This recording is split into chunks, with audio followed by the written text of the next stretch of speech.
This is Sneaker Gearz. My name is Levi. Today we're coming at you with the first weekly performance gears run. So starting, if you follow me on Instagram, on February 29th, leap year, I started running every week. So every week I'm just going to go over all the shoes I used that week, why I did it, and kind of do a quick review. So let's get right into it. The first shoe I ran in, and it's been a long time, was actually the Under Armour Speedforme Gemena. So I use this because this is one of Under Armour's most heavily cushioned shoes, and that charge cushioning just feels really good under feet. Now, how this works is if you are running, charge cushioning is really soft on the instep, and as you push off, it kind of hardens. So it doesn't give you that plush landing like you may be used to on some of the other shoes we have.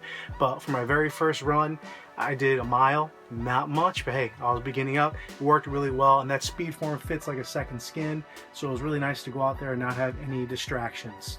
The second shoe I used was the Rocket Boost Climate Heat from Adidas. So the reason I use this is I needed a little bit more cushion. I wanted to go for a little bit longer run. Ended up doing 1.3 miles.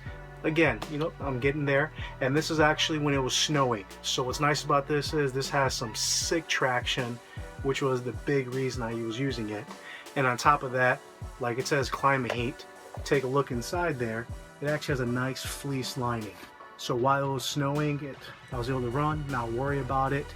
Your boost is really cushy. This is literally like running on a trampoline. I do prefer some of the other boosts a little more, but for the task at hand, being able to be safe and be warm, these were perfect. The last shoe I ran in was actually, I wanted to do a sprint. So I did 1.2 miles, just worked on my running form versus trying to go for distance. And again, that's really small. Don't judge me, guys, just starting out first week.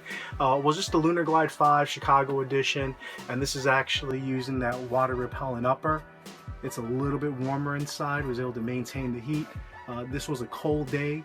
I actually did get sick after running in that weather with these guys, but that lunar cushioning is, I would describe it as plush. So the only thing negative I would say about Lunar is it does tend to give out.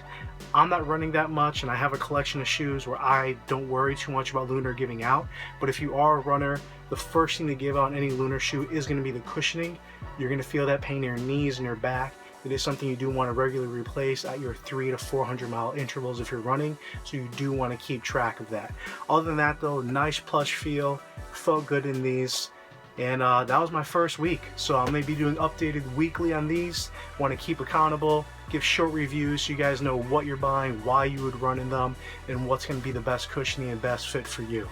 So please check us out on Instagram, I'm posting those daily, Twitter, putting updated feeds, and as always, we appreciate your comments. Please like, subscribe, and your support is much appreciated. This is Levi Sneaker Gearz. I'll talk to you later.